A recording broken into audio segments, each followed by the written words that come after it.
যতদিন থেকে মানুষ এই পৃথিবীতে বাস করছে আমরা জিনিস গণনা করে যাচ্ছি এবং আমরা উপায় খুঁজে যাচ্ছি সেগুলো হিসাব রাখার এবং প্রকাশ করার। উদাহরণস্বরূপ, তুমি যদি একজন প্রাগৈতিহাসিক মানব হতে এবং তুমি সেই দিনগুলোর হিসাব রাখার চেষ্টা করতে যেই দিনগুলোতে বৃষ্টি হয়েছিল, তাহলে তুমি হয়তো বলতে যে আজ বৃষ্টি হয়নি এবং একদিন গিয়েছে, তাহলে আমরা এইভাবে এটা প্রকাশ করব। এখন আরেকটি দিন চলে গেল, তারপর আরেকটি দিন চলে গেল, তারপর আরেকটি দিন চলে গেল এবং তারপর আরেকটি দিন, আরো একটি দিন চলে গেল এবং আরো একটি দিন গেল, কিন্তু বৃষ্টি হলো না। এবং এরপর যখন তোমার বন্ধু আসলো, সে জানতে চাইলো যে কতদিন আগে শেষ বৃষ্টি হয়েছিল, তখন তুমি তাকে দেখাতে যে এই কয়দিন আগে। এবং তোমার বন্ধু হয়তো এটা থেকে কিছুটা আন্দাজ করতে পারতো যে কতদিন গিয়েছে। এবং এইভাবে একসময় হয়তো মানুষ বুঝতে পারলো যে আমাদের এগুলোকে নামকরণ করতে হবে।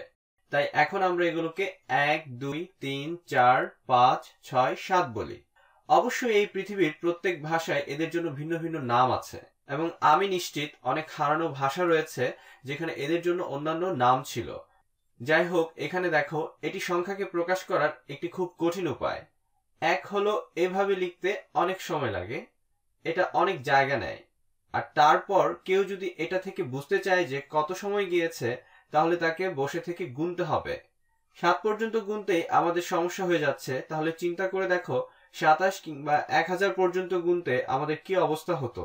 তাহলে এটা লিখতে হয়তো পুরো পাতা লেগে যেত এবং গুনতে গিয়ে অনেক ভুলও হতো। এই সমস্যার সমাধানের জন্যই মূলত সংখ্যা পদ্ধতির আবিষ্কার।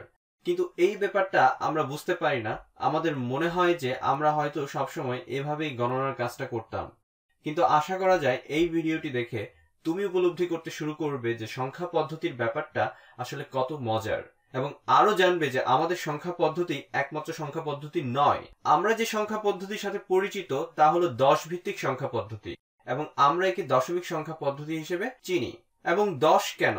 খুব সম্ভবত যেহেতু আমাদের 10টি আঙুল আছে, তাই এই কারণেই হয়তো 10টি জিনিসের একটি দল গঠনের প্রয়োজন অনুভূত হয়েছিল।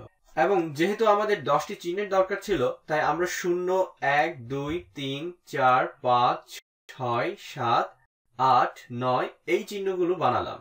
এই 10টি সংখ্যা, এরাই হচ্ছে আমাদের 10টি চিহ্ন যা আমরা 10 ভিত্তিক সংখ্যা পদ্ধতিতে ব্যবহার করে থাকি। এখন শুধুমাত্র আমাদের এটা মনে করিয়ে দেওয়ার জন্য যে আমরা এদেরকে কিভাবে ব্যবহার করি, আমরা একটি উদাহরণ দিচ্ছি।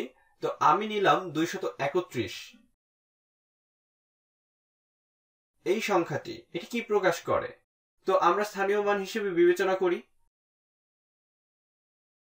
একেবারে ডানের এটি হচ্ছে এককের স্থান। এটি আক্ষরিক অর্থে 1 কে বোঝায়, 1। তাহলে এখানে এটি হলো একটি 1। এখানে এটি হচ্ছে দশকের স্থান, দশকের স্থানে। এই 3টি এখানে আক্ষরিক অর্থে বোঝাবে 3টি 10। তো 3টি 10। এবং এখানে এই 2, এই 2 হচ্ছে শতকের স্থানে। ইহা হচ্ছে শতকের স্থান। তা এটি প্রকাশ করে 2টি 100। তুমি এদেরকে যোগ করো। এখানে আমরা 10 ভিত্তিক সংখ্যা পদ্ধতি নিয়ে কথা বলছি, তো যোগফল হবে 231। এটি হলো 2টি 100 যোগ 3, 10 যোগ 1টি 1।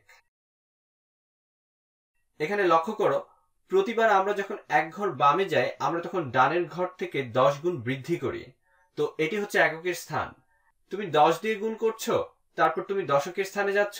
তুমি পরবর্তী স্থানে যেতে চাইলে তুমি আবারও 10 দিয়ে গুণ করবে, তাহলে তুমি পাবে শতকের ঘর। তুমি যদি সূচকের সাথে পরিচিত হয়ে থাকো, তাহলে দেখো 1 হলো 10-এর সূচক 0 এর মতো, একই কথা। 10-এর অর্থ হলো 10-এর সূচক 1, তাই এটি দশকের ঘরে আছে। 3টি 10। 100 হলো 10-এর সূচক, 2 বা 10-এর বর্গ। আমরা এভাবে করে যেতে থাকতে পারি, এবং এটাই হচ্ছে 10 ভিত্তিক সংখ্যা পদ্ধতি। এখন তুমি হয়তো জানতে চাইতে পারো যে যদি এখানে এই 10 না থাকতো তাহলে কি হতো, তখন আমরা কি করতাম? আমরা এখানে এটা ব্যবহার না করে এইভাবে শুধু 1 নিয়ে কাজ করতে পারতাম, এবং তখন সেটাকে আমরা 1 ভিত্তিক সংখ্যা পদ্ধতি বলতাম, যেখানে শুধু একটি চিহ্নই থাকতো। কিন্তু তার বদলে এসে আমরা দেখি 2 ভিত্তিক সংখ্যা পদ্ধতি নিয়ে কাজ করা যায় কিনা। তুমি হয়তো জানো না যে 2 ভিত্তিক একটি সংখ্যা পদ্ধতি সত্যি সত্যিই রয়েছে, এবং একে বাইনারি সংখ্যা পদ্ধতি বলা হয়। এটিকে বলা হয় দশমিক সংখ্যা পদ্ধতি। তো আমাদের আধুনিক গণনার মূল ভিত্তি হলো এই বাইনারি সংখ্যা পদ্ধতি। কম্পিউটারের সব ধরনের এই বাইনারি সংখ্যা পদ্ধতির ভিত্তিতেই চলে। বাইনারি সংখ্যা পদ্ধতিতে রয়েছে কেবল দুটি চিহ্ন, 0 এবং 1। কম্পিউটারের ক্ষেত্রে এই পদ্ধতি কার্যক্রম, কারণ কম্পিউটারের সকল যন্ত্রাংশ সব ধরনের কেবল দুটি অবস্থায় থাকে, হয় অন অবস্থায় না হয় অফ অবস্থায়। তাই তুমি দশমিক পদ্ধতিতে তুমি ক্যালকুলেটর ব্যবহার করো বা যাই করো না কেন, সেটা কম্পিউটার বাইনারি পদ্ধতিতে রূপান্তর করে কাজ করবে। এখন তুমি হয়তো এই পদ্ধতি সম্পর্কে আরো জানতে চাইতে পারো, আমরা আসলে এরকম স্থানীয় মান এখানেও নিতে পারি, কিন্তু 10-এর সূচক না ধরে তখন আমাদের ধরতে হবে 2-এর সূচক। তো এখানে কিছু জায়গা করে নেই। তাহলে একেবারে ডানে 2-এর সূচক 0 হলো 1, তাই আমরা একে এককের ঘর বলতে পারি। তারপর আমরা এর থেকে বামে সরতে পারি, এটা হবে 2-এর সূচক 1, আমরা এটাকে 2-এর ঘর বলতে পারি। আমরা এটাকে এভাবে লিখতেও পারি, দশকের বদলে 2-এর ঘর। তারপর আমি যেতে থাকবো, 10-এর সূচক 3 বা শতকের ঘরের বদলে এখানে হবে 2-এর সূচক 2 বা 4-এর ঘর। আমি এভাবে করতে থাকতে পারি, কিন্তু আমি চাই তুমি ভিডিওটিকে থামিয়ে নিজে এটা করার চেষ্টা করো। তাহলে এটি কি হবে? এটি হবে 2-এর সূচক 3 অথবা 8-এর ঘর। লক্ষ্য করো, আমি প্রতিবার যখন এক ঘর সরছি আমি আসলে 2 দিয়ে গুণ করছি, ঠিক যেমনটা এখানে আমরা করেছিলাম 10 দিয়ে। তাহলে এখানে আমরা 10 দিয়ে যা যা করেছি আমরা তা সবই এখানে করছি 2 দিয়ে। আরো কিছুটা করি, এভাবে কিছু দূর এগিয়ে তারপর আমরা এই সংখ্যাটিকে বাইনারিতে প্রকাশের চেষ্টা করব। তাহলে সেটাই করে এসো। তাহলে এখানে অন্য একটি রং ব্যবহার করি। এখানে এটি হলো 2-এর সূচক 4, আমরা ইহাকে বলতে পারি 16-এর ঘর। তাহলে এটি হলো 2-এর সূচক 5, আমরা একে বলবো 32-এর ঘর। তারপর আমরা যেতে পারি ষষ্ঠ স্থানে, আমরা আবার 2 দিয়ে গুণ করব, অথবা 2-এর সূচক 6 হলো 64, তাই এটা হচ্ছে 64-এর ঘর। এটা আমাদেরকে বলবে যে আমাদের কাছে কতগুলো 64 আছে, 0টি 64 নাকি 1টি 64। আমরা একটু পরে এটা দেখব। তো এটি হলো 2-এর সূচক 7, এটা 128-এর ঘর। এবং এভাবে আমরা আরো অনেক দূর যেতে পারি, কিন্তু আমার মনে হয় এটাই আমার সংখ্যাটিকে প্রকাশ করার জন্য যথেষ্ট। সামনের ভিডিওগুলোতে আমরা দেখব যে আমরা কিভাবে সংখ্যাটিকে প্রকাশ করলাম, কিন্তু এখন শুধু আমরা সংখ্যাটিকে দেখি। এই সংখ্যাটিকে বাইনারিতে প্রকাশ করলে হয় 1 1 1 0 0 1 1